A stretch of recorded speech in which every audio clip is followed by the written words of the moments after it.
Praise the sun, exile, and bow to your new overlords, because we're about to break down what has become one of the most universally loved supporter packs since Sunspire's release, and it's easy to see why. It's a crisp and clean design, evocative of Dark Souls. The wings aren't super overdone and are included in the low tier pack, and the weapon effect is just glossy brilliance at its finest. This is just about as good as it gets as far as the supporter pack goes. So that about wraps up my review. Psych. See, I had a lot of time to think and test while I was dying this last week, and since I was forced to go about this content cycle differently, I have quite a bit more of a read on what the community wanted to see versus what I wanted to test out with this set.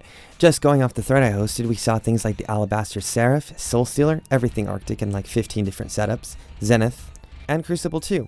These are all go-tos for the community, and it's easy to see why. All of them reinforce the central theme of the set, especially the ice combos. They look incredible. But that's not where my head went. See, when I look at the set, I see it as a sort of canvas, a clean blank slate that you can put literally anything up against and it'll make something that looks good. Time for some examples. Straight out of that one delve where there's an underground ship and the ghosts throw rocks, we got a spooky boy ghost thing. It's a specter.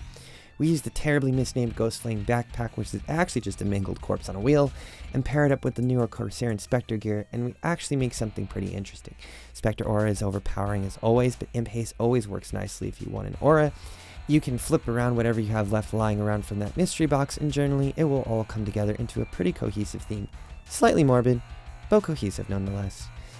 Moving right along, as much as I like to riff on Harbinger for being the worst of the supporter packs, it lines up nicely here, go figure, with the chainmail blending in with the head and body well, some eyes and a bandana behind the old models, throw on a cloak, some weapons, and it's pretty much done. Add character effect to taste. Since the armor itself is mainly a large single piece of white cloth, it won't get lost under a hail of particle effects, which effectively becomes swap in, swap out in only a couple of slots to completely alter how the set feels. Cue this complete bloodbath of a combo that still looks pretty good, despite it just being a couple slots different from the Harbinger combo. The traditionally overpowering Celestial effect is also no match for it, as you can still see here.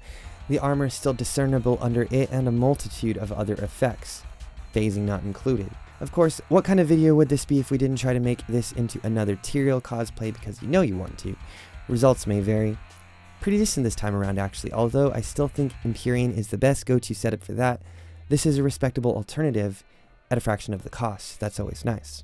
So if I had to summarize my thoughts on this set, Sanctum is incredible. It is high quality, versatile armor that you can do many things with. It's clean and striking, whilst also being quiet enough to let other pieces of MTX do most of the heavy lifting when it comes to combos. So, all things considered, my advice on whether or not to buy this set is wait. Especially if you're on a budget. See, the holiday season is in less than a month, and so is the Core Series 2 packs. And the quality of MTX we're getting is constantly trending upwards. So yes, this is a great buy.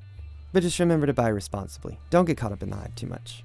So yeah, that's the video. If you need more detailed information on this set, I've done an absurd amount of coverage already, like way more than I usually put out between like the thread and the full breakdowns on YouTube. Like we've done crazy amounts of coverage. But once I finish Damnation's video, I'll try to resume doing requests and helping the best I can. So if you still need more information, I'm still available.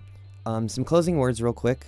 This is my 1-year anniversary as a creator in this community. Our 4th league in a row that we've been doing this actually. It's been amazing.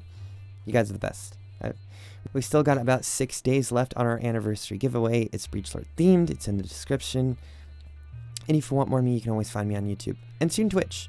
Starting with Metamorph League, we'll be streaming gameplay, MTX first impressions, live demos, maybe even a build or two if it looks cool enough. But I've really enjoyed my first year doing this, and I really want to give the community some more time. So going forward, we're going to try and do that. Okay, bye.